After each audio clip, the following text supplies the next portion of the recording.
Bonjour à tous, bonjour à toutes.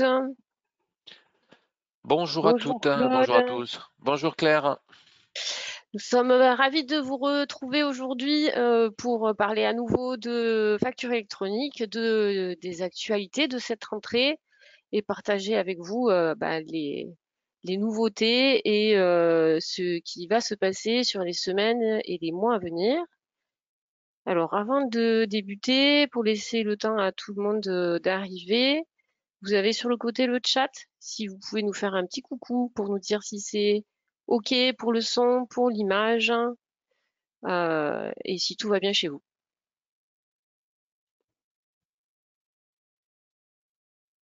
Ça va chez toi, Claude?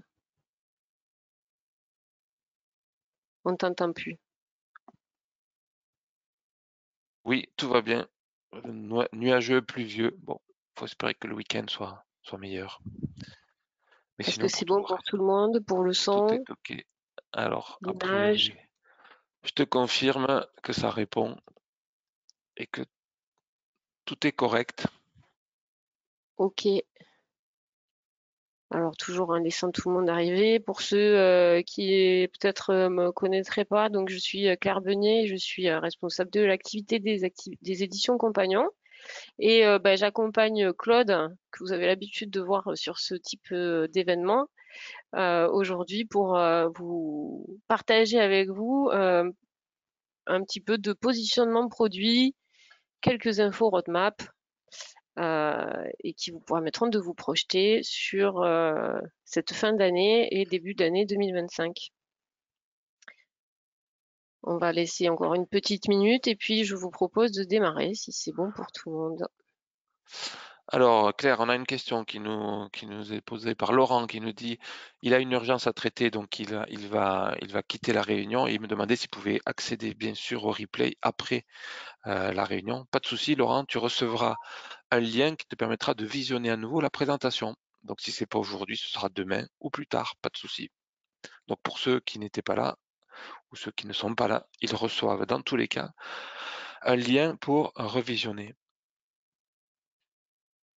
Allez, on va démarrer. Donc du coup, le sujet d'aujourd'hui, PDP, e-facture. Vous avez tous suivi peut-être de près ou de loin les actualités de la fin d'année et de cette rentrée sur les annonces PDP. Euh, L'objectif aujourd'hui, c'est de voir avec vous les impacts que cela va avoir sur notre roadmap relativement à l'offre de facture fournisseur que vous avez peut-être déjà vue, et si vous ne l'avez pas vue, ce sera l'occasion à nouveau de la revoir. Comment relever ce défi en fait de la facture électronique et cette accélération qui va se réaliser sur l'année 2025 qui arrive. Je rappelle rapidement le calendrier. On enfonce une porte ouverte, hein. Vous l'avez vu déjà plein de fois ce calendrier, mais il est bon quand même de rappeler que fin 2026, on attaque la mise en œuvre de cette réforme de la facture électronique en France avec deux informations importantes. La première, c'est euh, l'envoi de factures qui va être obligatoire pour les grandes entreprises et les ETI, mais en parallèle de ça, pour tous, l'obligation d'accepter de recevoir. Donc, d'être équipé, organisé, etc., pour pouvoir déjà absorber des factures au format facture électronique dès fin 2026. Pour tous, ce sera 2027, émission, réception, grandes entreprises, PME, TPE, etc. Il y a déjà prévu dans la loi une possibilité de glissade d'un petit trimestre, mais elle est déjà prévue dans la loi, donc ce coup-ci, normalement, on devrait être sur un calendrier qui doit être maintenu. Je rappelle également toujours des infos que vous avez déjà, auxquelles vous avez déjà été exposés, mais là, ça va nous permettre de comprendre vers quoi nous allons. Quels sont les grands acteurs, les trois grands acteurs de cette réforme de la facture électronique? Donc, il y en a trois. Il y a le portail public de facturation. Donc, ça, c'est le socle de l'État, service minimum, envoi-réception, qui va permettre en fait de simplifier tout ce qui va être contrôle, déclaration de TVA et collecte des données. Ensuite, nous avons un deuxième acteur identifié qui est la plateforme de dématérialisation partenaire, ces fameuses PDP dont on a entendu pas mal parler ces derniers temps. Donc, ce sont des acteurs privés qui sont immatriculés, autorisés par l'État. La PDP, c'est un socle technique. On ne parle pas de fonctionnalité nécessairement. Hein. La PDP, c'est vraiment un socle technique qui permet d'apporter toutes les garanties de sécurité et d'archivage des documents qui permettent du coup à ces acteurs privés de se substituer, de travailler à la place du portail public de facturation. À ça, bien sûr, ces acteurs privés vont venir ajouter du fonctionnel, du métier, parfois verticalisé, parfois des modes de traitement, des workflows, etc., qui vont venir amener de la valeur sur ce socle PDP. Le troisième acteur, c'est l'opérateur de dématérialisation qui, lui, en fait, vient amener du fonctionnel, mais ne s'appuie que sur le portail public de facturation pour envoyer, recevoir des documents. Voilà pour les différents acteurs. Ce qui est important de noter, c'est que vous avez peut-être suivi, nous avons nous proposons une offre packagée en fait qui s'appuie sur la technologie Esquire. Esquire, c'est un leader sur le marché de la facture électronique. Ils ont été parmi les premiers à obtenir l'immatriculation PDP. Ils l'ont obtenu dès la fin du mois d'août de cette année. Donc, ils sont bien immatriculés PDP. Alors, comme tous les autres immatriculés PDP, toujours en provisoire, puisque les immatriculations définitives, je vous le rappelle en bas de ce slide, auront lieu en juin 2025 quand toutes les connexions avec le portail public de facturation seront réalisées. Et il est également candidat pilote, donc ils vont procéder à tous les tests nécessaires pour se connecter aux annuaires, aux autres PDP et au portail public de facturation. C'est important, pourquoi? Parce que du coup, l'offre TED et Esquire cumulée nous permet aujourd'hui de proposer une offre complète de traitement de la facture électronique pour tous. Cette offre Esquire et PDP, je vous rappelle, elle s'appuie sur 5 grands principes. Le premier, c'est de s'appuyer sur un socle technique qui est Esquire, donc un acteur français, 40 ans d'expérience, tout ce qu'il faut pour garantir la sécurité, rassurer vos clients et les utilisateurs. Ils sont présents dans 60 pays, donc ça nous permet aussi de proposer des choses, de servir des clients avec qui vont à l'international. Cette offre-là s'ajoute du coup à l'expérience que l'on a sur TED. TED, vous connaissez ce produit depuis un moment déjà, donc c'est une plateforme qui est déjà éprouvée, sur laquelle on a un peu plus de 1200 clients qui utilisent quotidiennement l'un des services de cette plateforme-là. Et on a à peu près 50 distributeurs aujourd'hui qui travaillent et qui distribuent cette offre-là. Cette offre-là, du coup, elle nous permet de la supervision, elle permet le déploiement rapide des services de facture électronique que l'on a avec Esquire. On n'a pas packagé du coup ce gros service Esquire un peu grand compte, assez complexe à déployer, pour en faire quelque chose d'accessible et de simple. À ça, on ajoute l'agilité des compagnons que vous connaissez, le service de proximité, l'accompagnement de personnalités comme Claude, nos services support, etc. La connaissance du métier aussi et des ERP que l'on sert.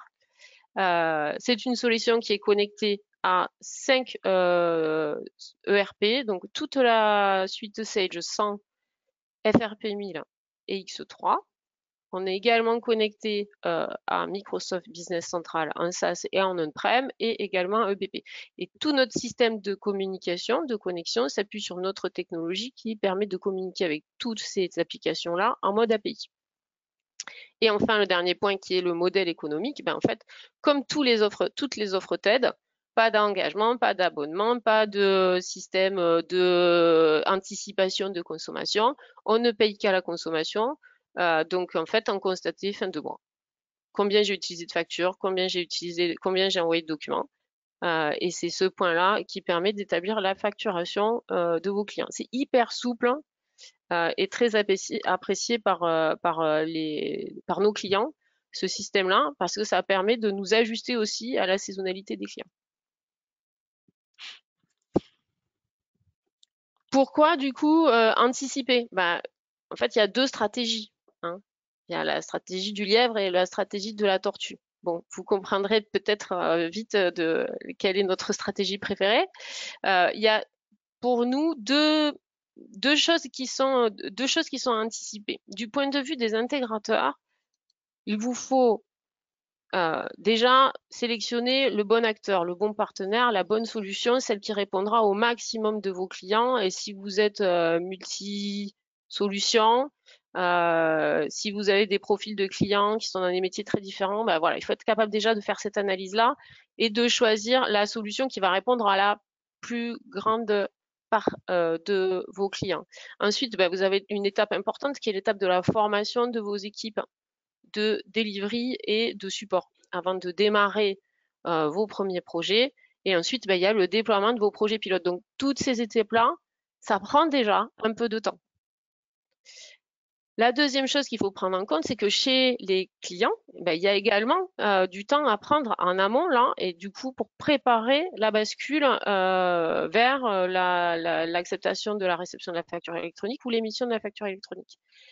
On a déjà tout un travail en amont sur l'évaluation des impacts sur les process de l'entreprise parce que nécessairement, il y a plus de données à remonter, donc ça peut avoir des impacts sur les process de l'entreprise. Il faut sélectionner l'acteur de confiance, c'est-à-dire le duo intégrateur-éditeur qui va proposer la solution la plus adaptée à l'ERP et les process de l'entreprise. Et ensuite, il y a toute la phase de conduite du changement. Donc, on est sur des étapes en fait qui vont aussi prendre du temps et se laisser le temps de préparer tout ça, c'est aussi se laisser la possibilité de réussir ce projet-là dans les délais qui sont des délais qui sont impartis et contraints.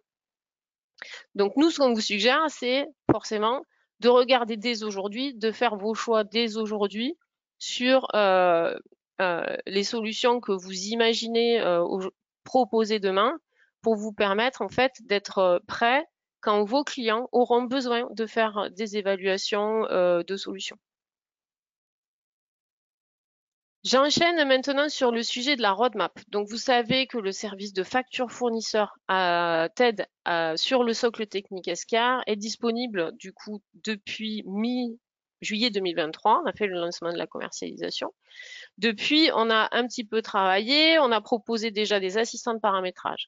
Ça, l'enjeu, c'est de vous permettre de déployer et d'être très très efficace dans l'accompagnement de vos clients. Claude vous remontrera tout à l'heure, mais c'est ce point-là qui nous permet là d'avoir une grosse solution riche fonctionnellement déployée très très rapidement.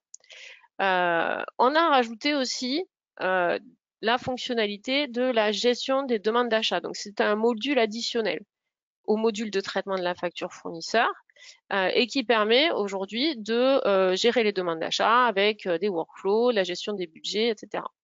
On pourra, si vous le souhaitez, et vous pouvez le noter dans le chat, revenir vers vous avec plus d'éléments sur ce sujet du traitement de la demande d'achat.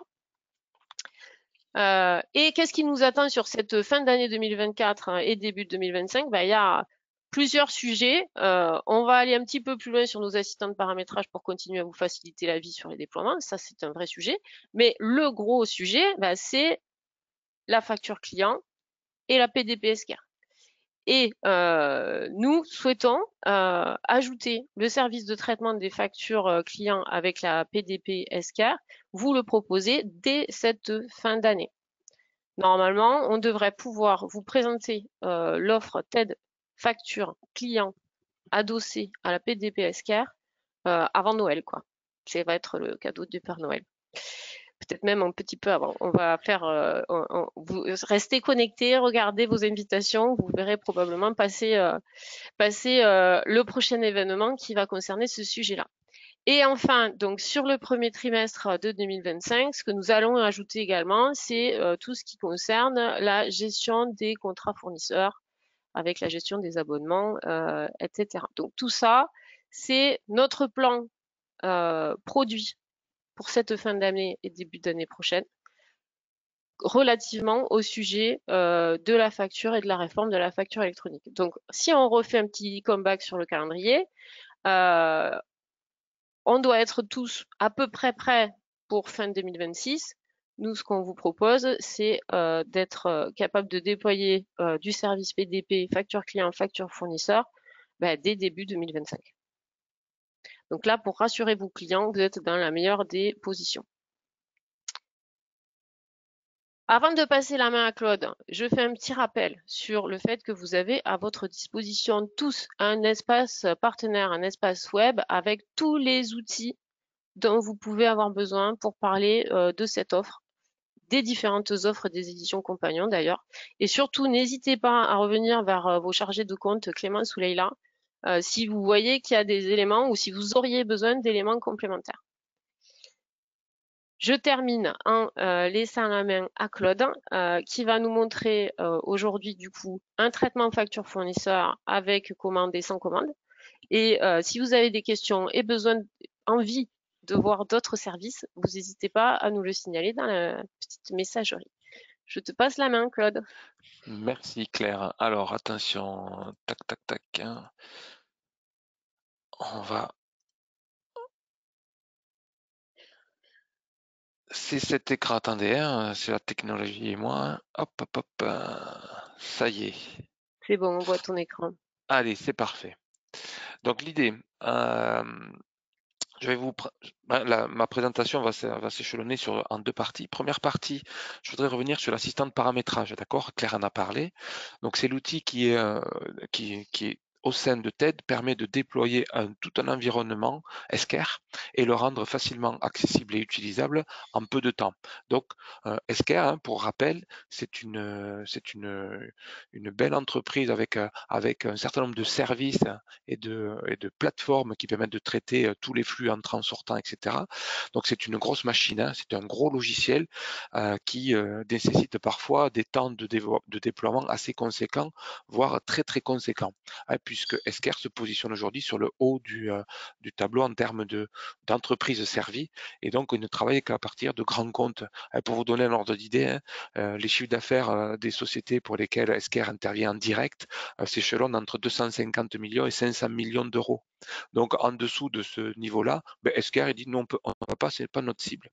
Donc vous voyez, on est sur des solutions qui sont assez importantes.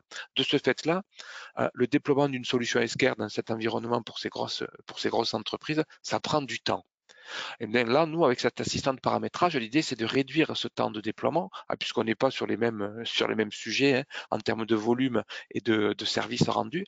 L'idée, c'est de pouvoir utiliser cet assistant de paramétrage. Alors, vous l'avez sous les yeux, hein, donc on le retrouve présent dans TED, pardon, qui côtoie de façon tout à fait sympathique le traitement de la demande des bulletins de salaire, le traitement de la demande des factures clients, et j'ai oublié de mettre le traitement des contrats aussi, hein, puisque je vous rappelle que TED permet aussi de collecter la signature numérique des destinataires.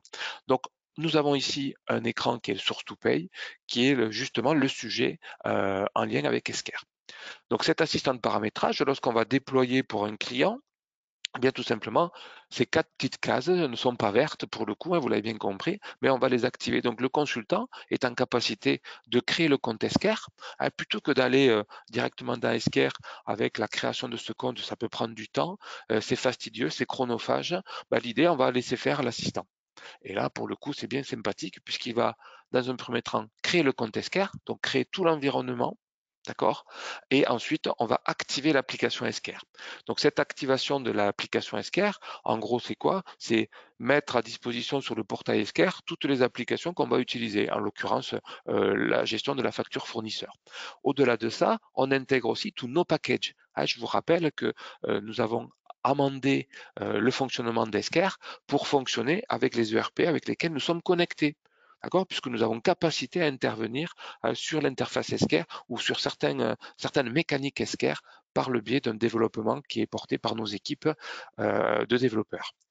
Donc, on crée le compte Esker, on active l'application Esker. Donc ça, c'est les traitements qu'on peut faire manuellement qui prennent énormément de temps. Mais là, on les laisse faire.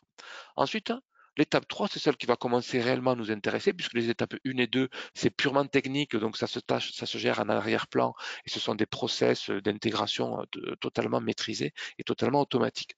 L'idée maintenant, c'est de connecter. On va connecter un ou plusieurs ERP. Comme on l'a dit Claire tout à l'heure, hein, la plateforme Esker est connectée à 5 ERP. Donc, quand on a un client, on va lui demander, monsieur le client, on va créer une connexion. quel ERP vous utilisez. Donc voilà la liste des ERP aujourd'hui que nous servons directement depuis notre portail TED. Du 700 on-prem, du Business Central on-prem, mais aussi en mode SaaS, du X3 on-prem, du SaaS, etc. Cette réflexion, hein, du moins cette liste, me donne à penser effectivement que on va, en fonction du client, qui serait multi-ERP, eh bien, on va être capable de servir son besoin.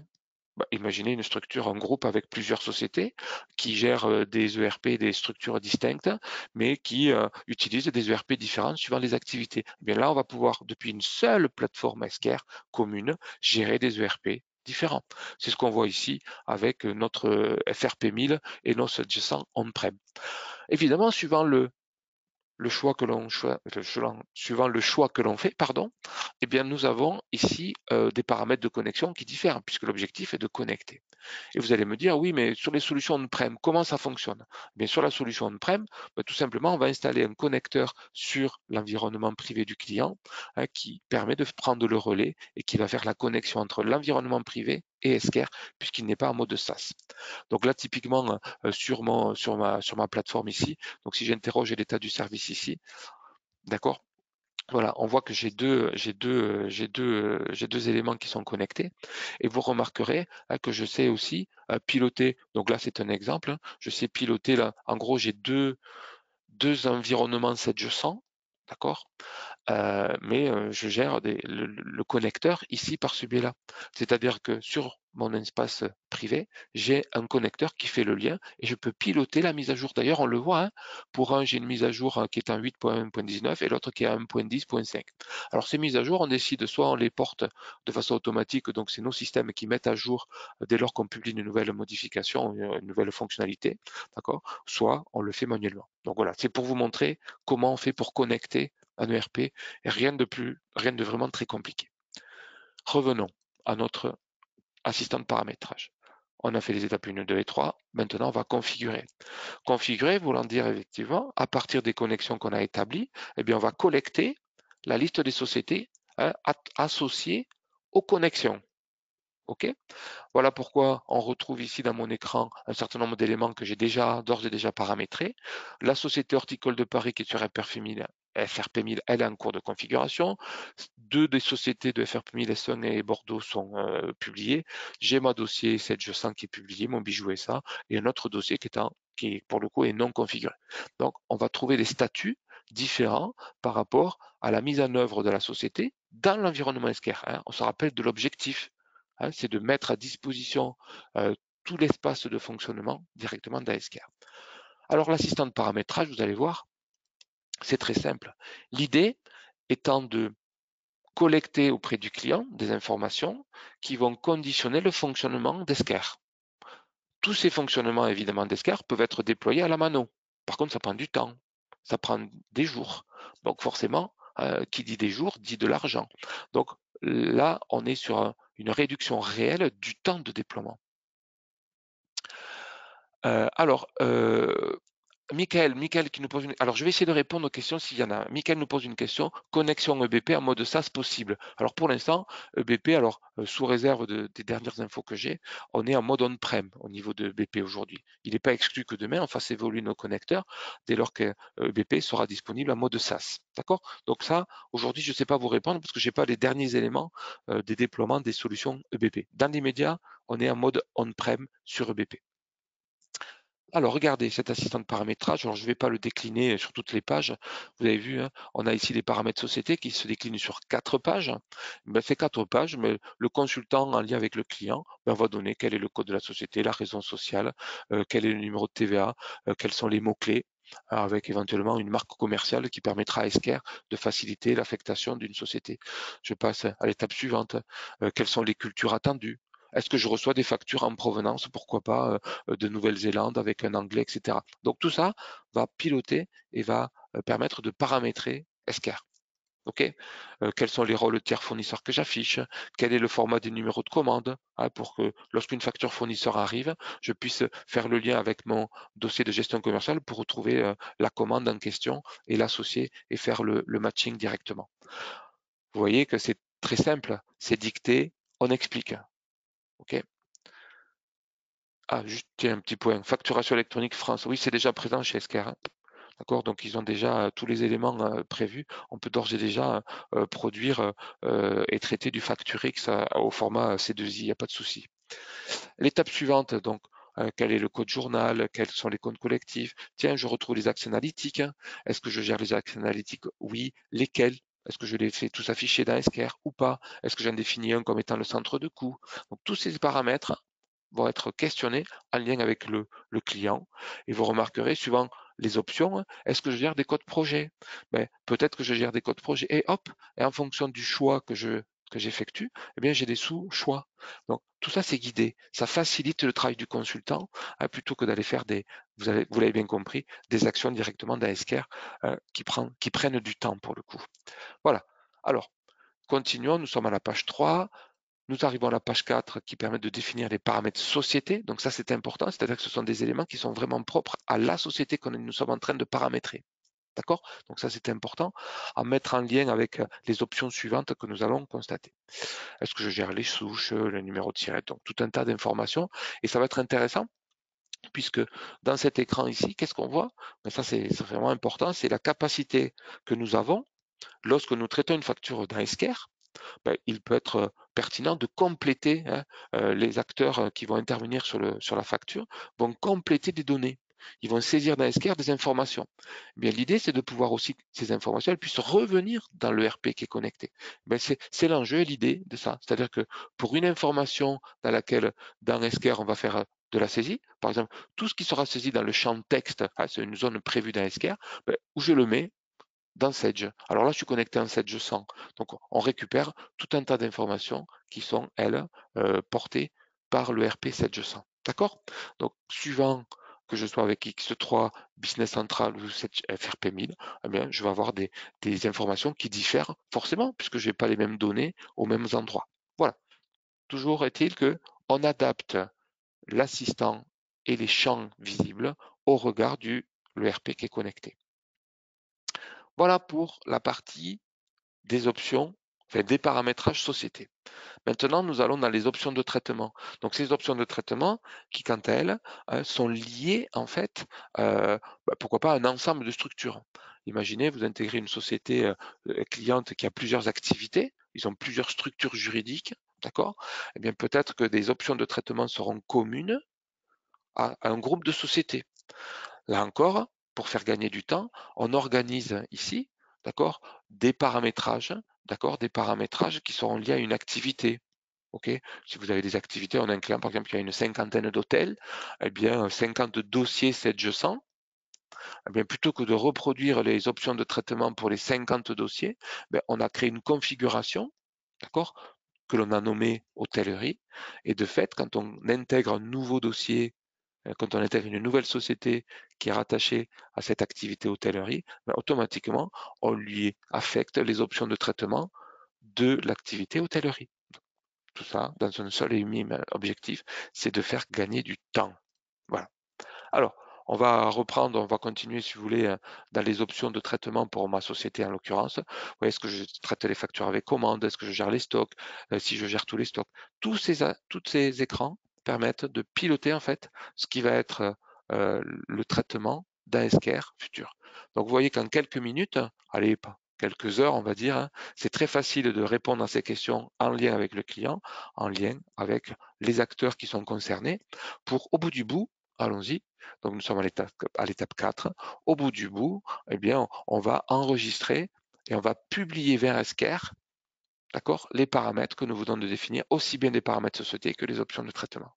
Et dès lors que j'ai cliqué sur je transmets, je vais avoir le traitement qui est d'ores et déjà accessible directement dans Esker. Il ne restera plus qu'à créer les utilisateurs, à paramétrer les workflows. Hein, vous rappelez ce qu'a dit Claire tout à l'heure par rapport au numéro, à l'assistant de paramétrage, que l'on va compléter par des options, effectivement, qui sont le traitement et l'administration des utilisateurs dans l'assistant de paramétrage. Donc aujourd'hui, hein, on reste à faire un certain nombre de choses dans Esker, donc les utilisateurs, les workflows. Demain, tout ça sera piloté depuis l'assistant de paramétrage avec encore une fois un souci de simplicité et de rapidité dans le déploiement. Voilà, voilà l'assistant de paramétrage. Vous voyez, c'est très pratique pour un consultant d'interroger le client. Au bout du bout, on publie et on retrouve évidemment tous ces éléments de paramétrage accessibles et disponibles directement dans Esker. Voilà. Des questions peut-être sur l'assistant de paramétrage? Ah, je crois que ça n'a pas trop échangé, donc si vous avez des questions, n'hésitez pas. L'objectif étant de vous démontrer que on peut connecter plusieurs ERP, plusieurs sociétés par groupe de ERP, et tout ceci va se retrouver dans une seule et même interface, qui est l'interface d'Esker. L'interface qui va être utilisée par les acteurs, au quotidien du traitement de la facture, éventuellement de la demande d'achat. Alors, j'ai fait un choix délibéré de ne pas porter la présentation de la demande d'achat, mais on peut évidemment, on se tient à votre disposition si vous souhaitez voir tout le process de la demande d'achat. Donc, sur la facture fournisseur, voilà le portail du premier acteur du process que l'on appelle chez Esker le comptable. C'est lui qui reçoit la facture, d'accord, sur un espace. Alors, on pourrait discuter sur comment les factures arrivent sur Esker, mais il y a plein de solutions, par email, un scan to mail, mais aussi comment? Ben oui, messieurs, dames, par le biais de la communication avec la PDP d'Esker.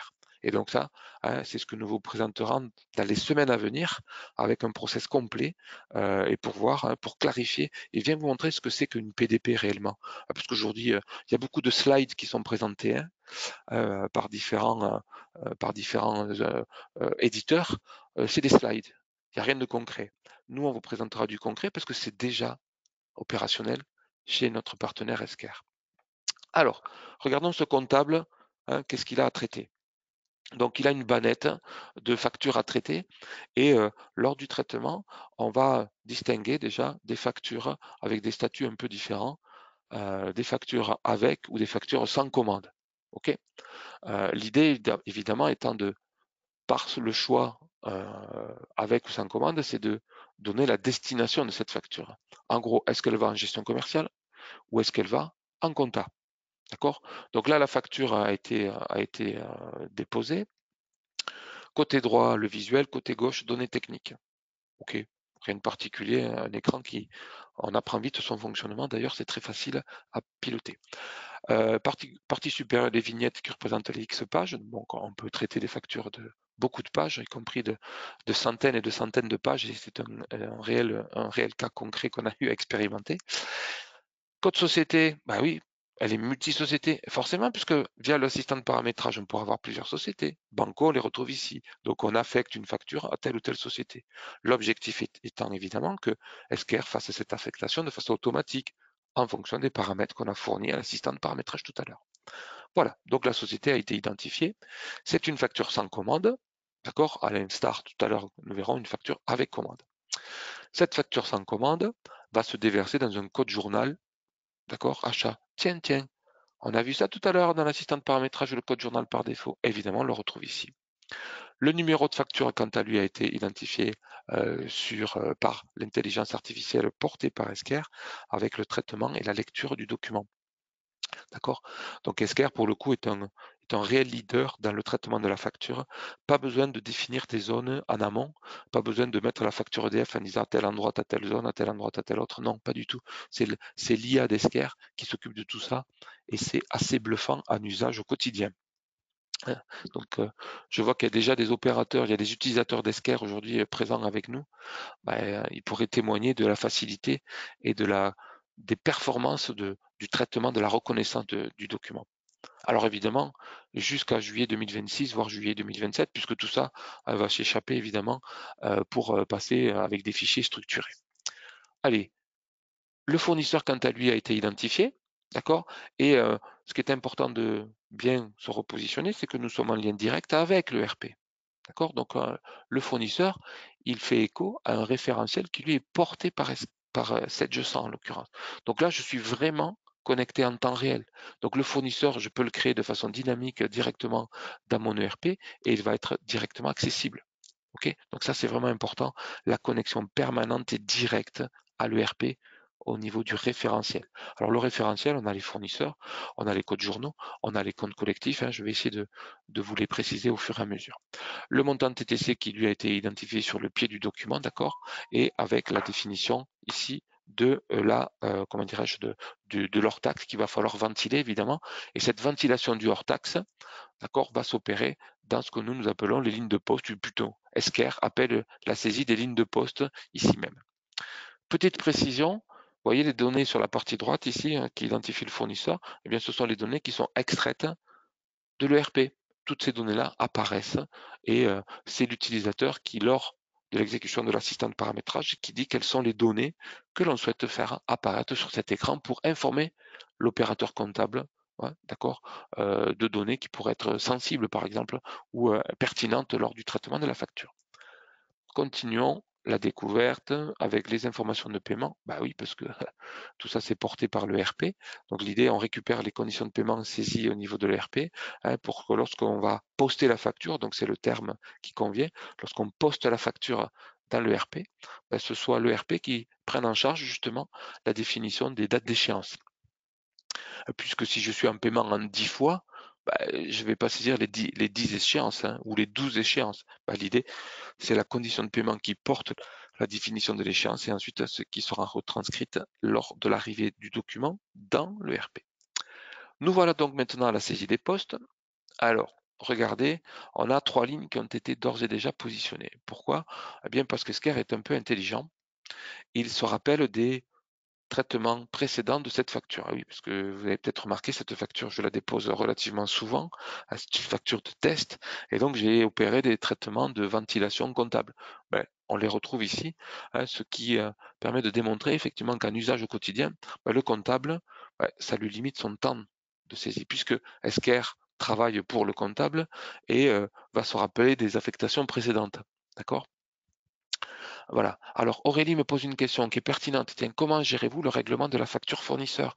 Eh bien ça, Aurélie, c'est fait, c'est le boulot de l'ERP, ça. C'est fait dans le module de l'ERP qui va se charger de règlement. SKR ne procède pas au paiement du document. On pourrait le mettre en œuvre, mais ce n'est pas un module que nous avons décidé d'intégrer. En l'occurrence, sur cette sens, c'est moyen de paiement qui se charge de payer le fournisseur.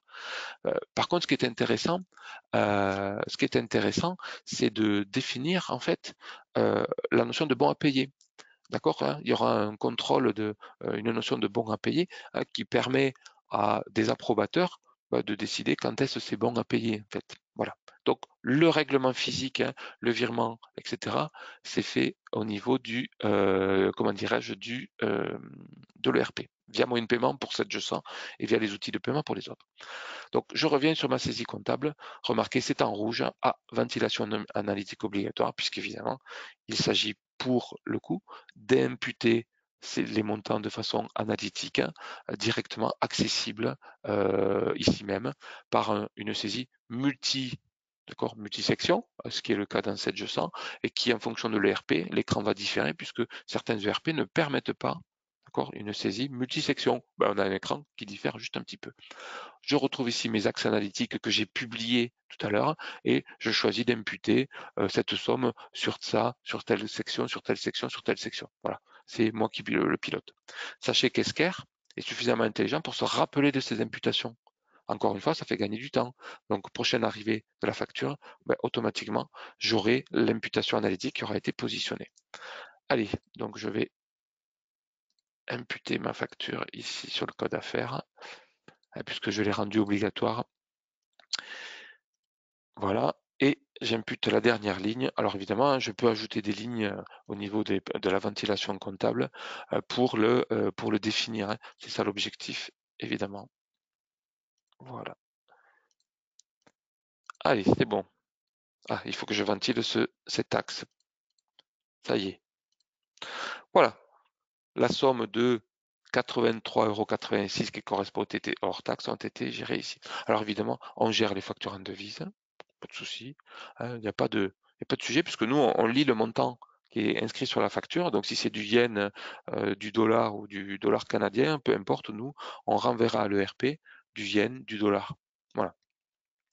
Partie basse, c'est tout l'enjeu aussi d'Esquerre, c'est toute la capacité d'Esquerre, c'est d'être en capacité de prendre en charge des workflows plus ou moins complexes qui ont été définis en amont en fonction du contexte. La facture fait plus de 10 000 €, alors j'appelle le manager. Elle fait plus de 50 000 €, alors j'appelle le manager plus le super manager. Donc ça, ce sont des éléments qu'on paramètre dans Esquerre. Et pour l'instant, on a on n'a pas trouvé de limite, donc on gère énormément de contextes particuliers en fonction d'un écart, pas d'un écart, de montant, en fonction du compte général, en fonction du centre de coût, en fonction de la typologie du fournisseur. Donc je pourrais passer un bon bout de temps pour vous expliquer ce que sont ces workflows. Donc là, vous voyez, je sollicite un contrôleur, d'accord, et ensuite je sollicite un approbateur. Hein, c'est les étapes du workflow. Hein, pour simplifier, on va occulter David du process. Bien sûr, les comptables, on peut interdire aux comptables de supprimer un acteur du workflow. Vous imaginez, je suis comptable, tiens, non, je ne veux pas appeler le manager, pouf, je le supprime. Non, ça c'est un droit évidemment que l'on affecte, c'est une permission que l'on donne ou pas. On va se contenter d'Alice et je vous propose de comptabiliser la facture et de demander l'approbation. Que se passe-t-il? Eh bien, la facture est mise en traitement en process pour être publiée sur le RP. Et c'est ce que nous allons voir d'ici quelques minutes. Et donc, la facture est en cours de traitement par un process en arrière-tâche. On le voit ici à droite, vous voyez, statut en cours.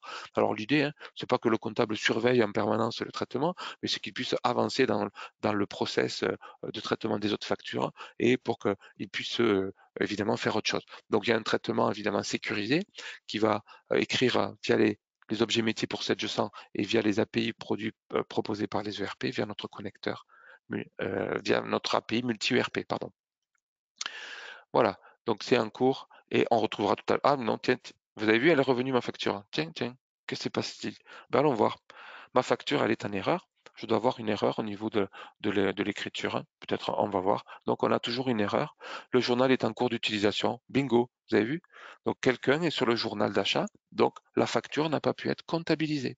Donc de ce fait-là, bah, j'ai une erreur et la facture reste dans les tuyaux, si je peux dire, et c'est au comptable ensuite de faire le traitement.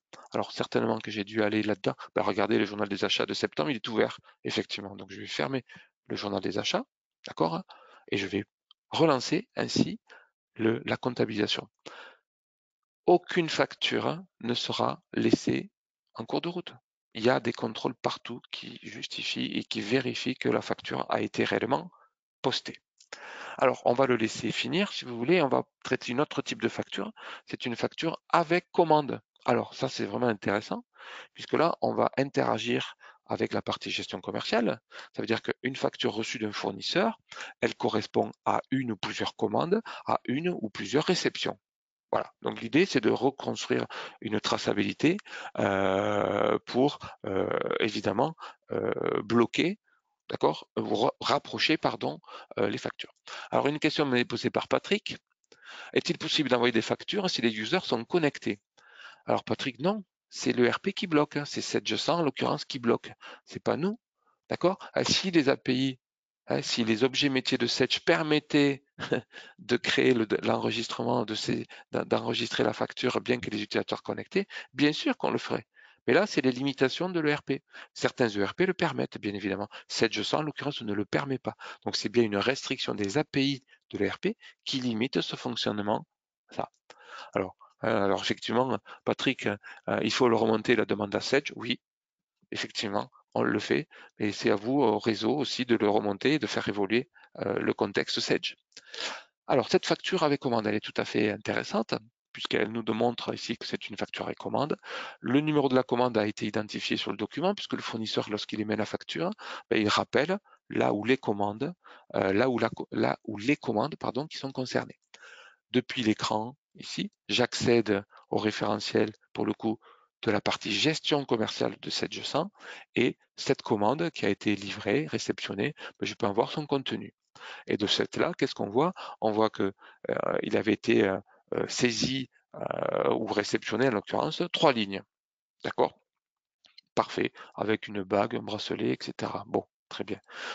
Bien évidemment, nous avons rapatrié de façon automatique les lignes directement de la ligne de poste. Contrairement à tout à l'heure où nous avions des comptes généraux, là, on a plutôt des références articles. Malgré toutefois la présence d'un solde, 180 € de solde. Donc là, pour le coup, ça peut pas, hein, on ne peut pas comptabiliser ce document s'il y a un écart trop important. Alors là, c'est un contexte que vous connaissez, que les comptables connaissent. Qu'est-ce que je fais de cette facture? En gros, dans ma gestion commerciale, j'avais commandé des bagues, des bracelets, des pendentifs et le fournisseur me facture ça, mais me facture aussi des frais d'expédition, des frais de port. Qu'est-ce que j'en fais? la question est posée et on a plusieurs réponses. Donc soit on va écarter la facture, on va la mettre sous le coude, si je peux dire, en attendant un avoir. Donc ça, c'est le job du comptable, je le mets sous le coude. Soit je rejette la facture, c'est-à-dire que je l'envoie directement, hein, comment dirais-je, à la benne, d'accord, parce que j'en veux pas de ta facture. Elle n'est pas conforme à ce que j'avais commandé. Donc, etc., avec des motifs. Ou alors, le comptable se dit non, effectivement. Il pourrait demander à un contrôleur, il pourrait demander à Alice de contrôler. Dis Alice, t'en penses quoi de ces 150 euros de frais de port? Qu'est-ce que j'en fais? Et donc, Alice, en sa qualité de contrôleur, pourrait tout à fait dire, ben, on les conserve ou pas. D'accord? C'est au choix. Donc, ce que je vous propose, encore une fois, pour simplifier, ben, le comptable, il va ajouter une ligne de poste. C'est-à-dire que en lien avec le RP, donc là, on a vu tout à l'heure qu'on retrouvait le plan comptable, mais là, pour le coup, on accède au référentiel des articles. Et il va utiliser l'article qui correspond, d'accord, aux frais de port. Et il va ainsi réaliser une saisie directement dans Esquire. D'accord? Comme ça, il n'y a pas de. Oula, il n'y a pas pardon, c'est 150. Si je ne fais pas ça, c'est mieux. D'accord? Il y a de la TVA, parfait. Et je récupère tout ça. Donc, j'amende la saisie. C'est-à-dire que moi, en tant que comptable ou en tant que contrôleur, hein, ben, j'amende et je modifie et je dis banco, j'accepte la facture du fournisseur. Alors, on pourrait modifier les prix aussi, hein, puisque c'est tout à fait possible. On pourrait saisir des remises ou pas. Donc, ça aussi, ce sont des paramètres en fonction du contexte utilisé par les clients. Voilà. De ce fait-là, la saisie de ces 150 euros hors taxe, ben, verrouille, d'accord, le solde, et donc j'ai un solde à zéro. Et lorsque je vais, pareil, ôter Alice du contrôle pour simplifier, je vais comptabiliser. Et là, pour le coup, je vais automatiquement mettre en œuvre le process de comptabilisation et pour le coup, de création d'une facture dans la gestion commerciale. Alors, vous vous rappelez notre facture de Rialdu tout à l'heure? On l'avait laissée en cours. Ben, regardez, ça y est, elle a été postée. C'est-à-dire que dans le journal d'achat maintenant, j'ai le numéro de ligne ici qui correspond effectivement à ce que j'ai saisi. Quand j'ouvre mon journal des achats, je retrouve mon document qui est ici. Ouais, voilà, c'est c'est la dernière ligne ici, c'est les dernières lignes avec les éléments qui sont portés effectivement, qui ont été publiés de façon automatique par notre connecteur qui a fait le job finalement de saisie à partir de la plateforme SCAR. Alors, on accède ici au document rattaché. Donc en gros, c'est un lien qui permet à l'opérateur de retrouver le PDF en gros du document, mais dans l'interface SCAR, puisque c'est SCAR qui archive. C'est SCAR qui est tiers de confiance, qui se charge effectivement de stocker les documents pour une durée de 11 ans, hein, donc l'obligation légale portée par l'administration fiscale. L'idée étant, dans cette archive SCAR, d'avoir toute la piste d'audit fiable qui pourrait être transmise à un commissaire aux comptes ou à qui de droit, bien sûr, dans le cas d'un contrôle. On retrouve les éléments de ventilation analytique ici qui ont été saisis au moment de la saisie, qui ont été alimentés pardon, au moment de la saisie, et le compte de TVA qui est ici. Donc, on a bien une transcription comptable de la facture qui a été opérée par Esquire. Ce qui veut dire que pour un comptable, la saisie dans le code journal, c'est fini, quoi, on n'en parle plus. De la même façon, on devrait avoir notre facture qui a été créée, la facture 16 avec les 150 euros de frais de port. Elle aussi a été créée dans le RP, mais côté gestion commerciale. On retrouve la facture 154 qui, en l'occurrence, figure dans la liste des documents des achats. Ici, au rang des factures, on la retrouve, c'est cette facture-là, avec les lignes. Et puis surtout, on trouve ici l'ajout de la ligne des frais de port, qui pour le coup est tout à fait intéressante. Et on retrouve d'ailleurs, donc au niveau de l'historique, la traçabilité des documents intermédiaires. Donc j'aurais pu avoir plusieurs bonnes commandes, plusieurs bonnes de livraison, une seule facture, ça gêne pas. On traite tous les cas et les cas un peu tordus. On traite aussi les avoirs.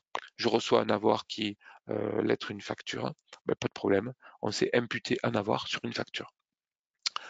Voilà pour ce qui est de la comptabilisation, hein, de la manifestation et de la création des documents dans l'ERP, que je sois sur 7G100, FRP1000 ou les autres ERP que j'ai évoqués tout à l'heure.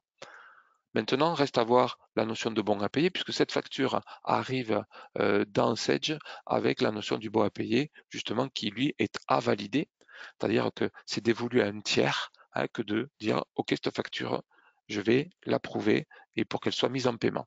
Ceci s'est fait par la mise en œuvre du workflow que l'on retrouve ici sur la partie basse du document. On trouve, voilà, c'est Alice maintenant qui a la lourde mission d'approuver le document. Eh bien, cette approbation va se faire effectivement avec Alice. D'accord? Alors, j'ai un petit module qui me permet de changer d'utilisateur dans le cas de la démo. Donc, je me connecte en tant qu'Alice et vous allez voir qu'Alice, elle a un écran.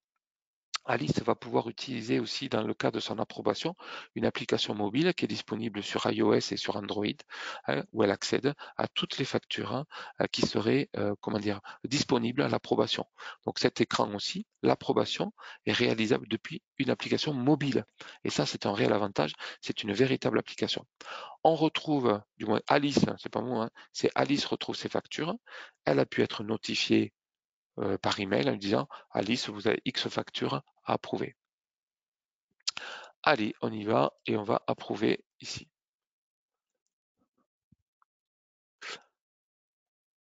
Allez, c'est parti. Donc Alice retrouve l'historique, tous les traitements, toutes les actions qui ont été menées, y compris, vous voyez, le journal est en cours d'utilisation. Et donc elle va approuver le document, ce qui veut dire on va faire évoluer le statut du bon à payer directement dans Sage, puisque c'est bien ça l'objectif.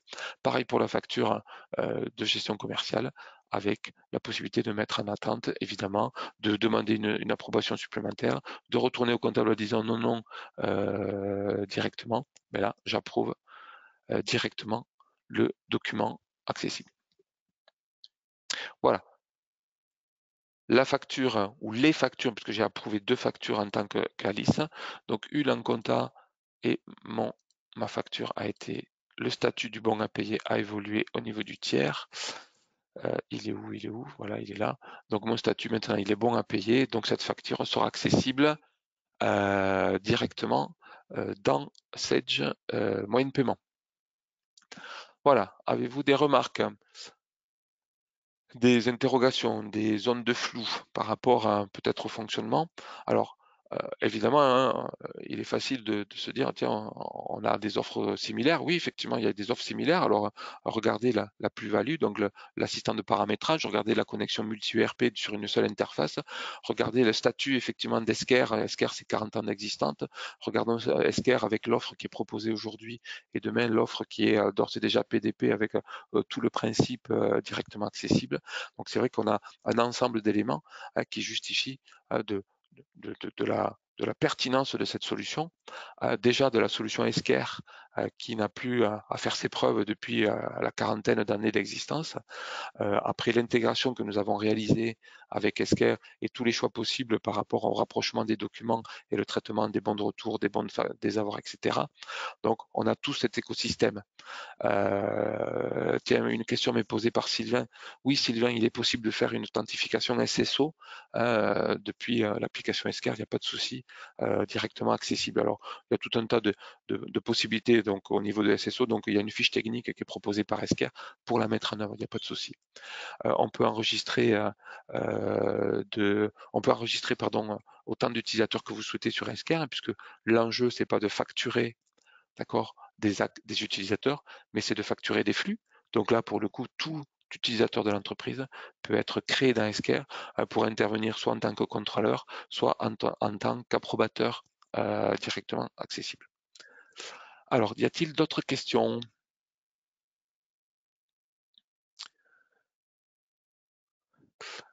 Claire, si tu veux. Alors Sylvain, pour la partie X-Toi on-premise, effectivement, il n'y a pas forcément de port. Alors si, il y a des aspects techniques à déployer, hein, donc au niveau de Sedge X3, donc il y a des éléments à déployer déjà depuis l'interface Sedge X3. Et donc ça, on pourra faire un point parce que c'est un peu technique là pour le coup. On a une fiche technique qui recense tout ça. On pourra vous recontacter Sylvain pour vous donner toutes les infos en lien avec X3 et tous les enjeux autour d'X3 évidemment. D'accord?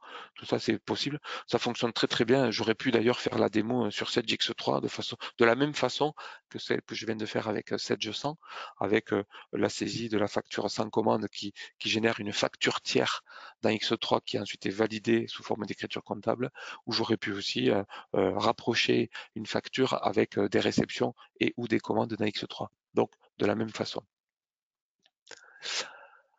Alors, Donc, je ne vois pas d'autres questions. Donc, le SSO, le X3, pas de problème. Ben, je pense que nous arrivons au bout de notre intervention. Claire, si tu veux réintervenir peut-être. Oui, ben on va peut-être réouvrir les Ouais, caméras pour, pour clôturer voilà. cet événement. Alors, merci beaucoup à tous. Alors, surtout, vous n'hésitez pas à revenir vers Clémence et vers Leïla si vous avez des questions, s'il y a des points qu'on a levés aujourd'hui, notamment sur les sujets projection roadmap que vous voulez creuser. Vous n'hésitez pas à revenir vers nous. Vous allez aussi très prochainement avoir des nouveaux documents qui vont vous être mis à disposition dans l'espace partenaire et notamment une analyse comparative entre la proposition que l'on fait avec TED et Esker et bah, les principaux acteurs du marché qu'on trouve euh, autour de nous. Et puis, bah, écoutez, nous, on a passé un très bon moment en votre compagnie. On espère que ça a été un bon moment pour vous aussi. Et puis peut-être rendez-vous au prochain événement. J'ai pas encore la date, on l'a pas encore fixée, mais ça ne saurait tarder.